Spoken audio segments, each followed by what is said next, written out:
Hey guys, it's Booligan with Airsoftry and BooliganAirsoft.com, and as you can see, I've got a big one for you guys today. This is the Matrix, manufactured by Apple Airsoft RPG-7, available through Evike.com. This is a full metal 40mm grenade shell powered rocket launcher for all intents and purposes. The entire body basically is made of metal. It has a faux wood heat shield and the grips, but underneath this heat shield there's a metal tube that's screwed in. I mean, the whole thing's it's really solid.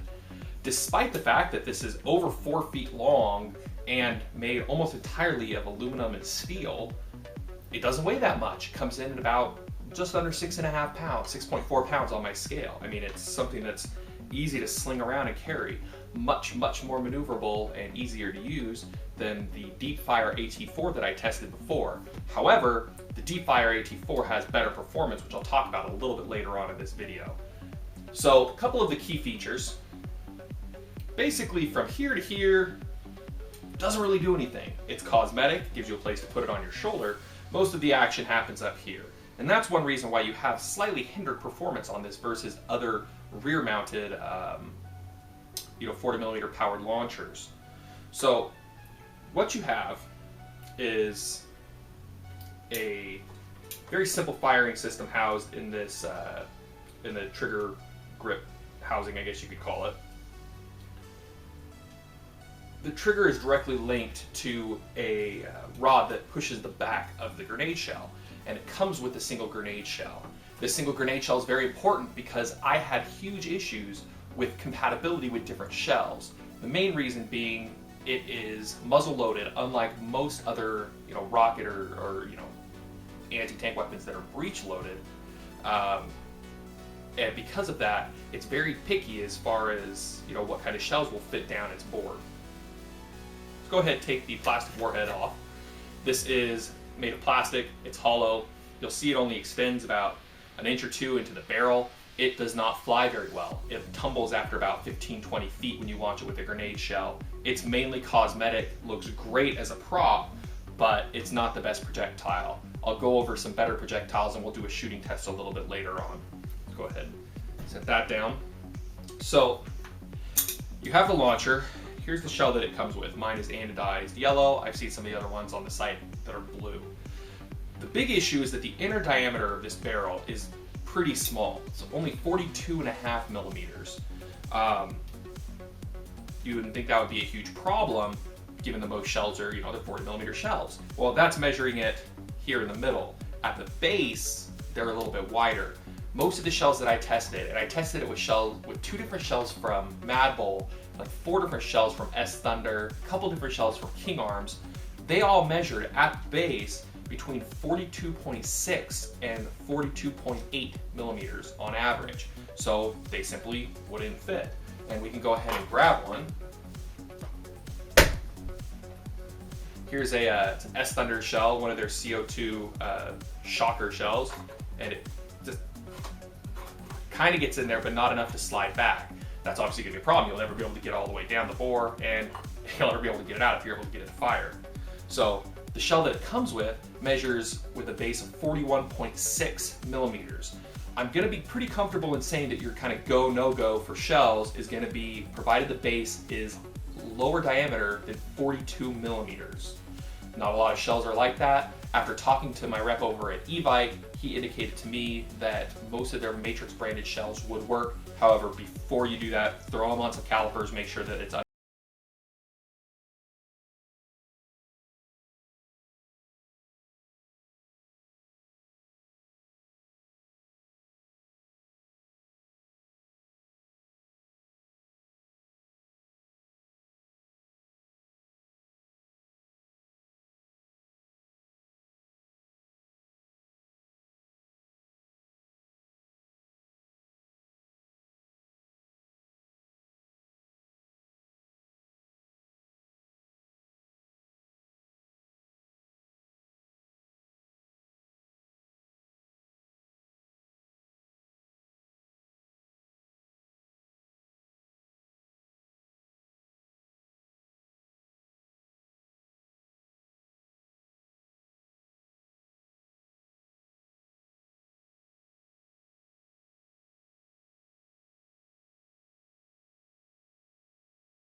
things that I've used in it that work pretty well, the thing that I use that work the best is a 40 millimeter slug round by Milsim Labs. It's a foam round, a little bit over 40 millimeters in diameter. It was a little loose in the bore, so I wrapped it a couple of times with electrical tape.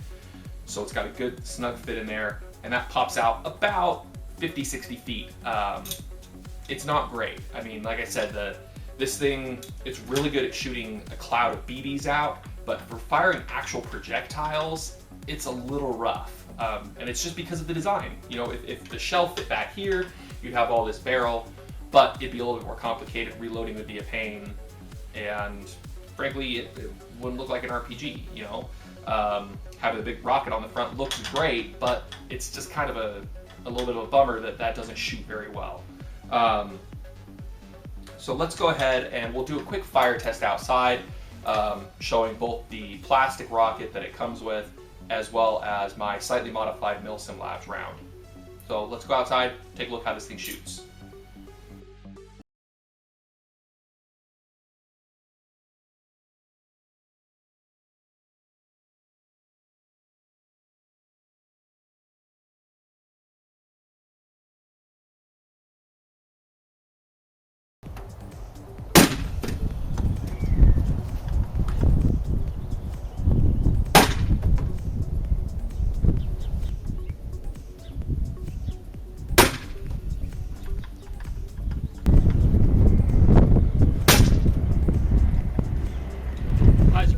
I didn't hit a damn thing. The plastic shell that it comes with tumbles after 15-20 feet. This guy from Milsim Labs doesn't sit far enough in the barrel to get enough speed to fly consistently. Same with this guy, although this one looks the best kind of sitting there at the front. The one that I had the best performance out of is this guy. It's a 40 millimeter slug round, and it's been thickened up with a little bit of electrical tape to fit better in the bore. One thing to note, the back of the shell behind here is completely open. So you're going to want to close that up with some sort of material in order to prevent gas from escaping past your round out the back of the shell, because that's something that absolutely can happen. So, like I said, this guy gives the best performance, and I could put it, maybe on a vehicle at probably 50 feet, maybe a little bit more than that. I'm shooting at this bucket behind me that's about 45, 50 feet away. And if it were a vehicle, I could put it on there. But really, your best use of this thing is, to be honest, shooting a cloud of BBs. Anti-personnel use, this thing would work great for that. A short barrel allows good spread, but for launching projectiles, it's just not there yet. However, hopefully there's going to be a couple of companies that are going to be working on something that will work a little bit better than what we have here. So I'll update the review, and let's go ahead back inside and take a look at some of the other features of this thing. All right, now that we've seen how this thing shoots in a limited setting, obviously, let's take just one more look at some of the other features of it. The RPG has flip-up sights, front and rear. There's kind of a design flaw with the front sight on it, and it's a design flaw that's shared on the Zeta Labs version, which I believe this thing is at least cosmetically based off of. The top of the sight, and you'll see if you look at the actual review that I put up, the full written review on Booligan Airsoft and Airsoft Retreat, I have some pictures of it. But the front sight has a big piece of metal blocking it, so you can't even really use it. Cut that off and you've got this nice big open sight. The V, or the notch, if you will, in the rear sight isn't very big, and it's kind of hard to acquire sometimes. That being said, this thing's not a sniper rifle. I mean, you're shooting this thing for basically area. If you're using it for anti-personnel, you're just trying to get in a group, where a group of people are. Or if you're doing anti-vehicle, you got to get pretty close anyway, since it doesn't, put a projectile out that far.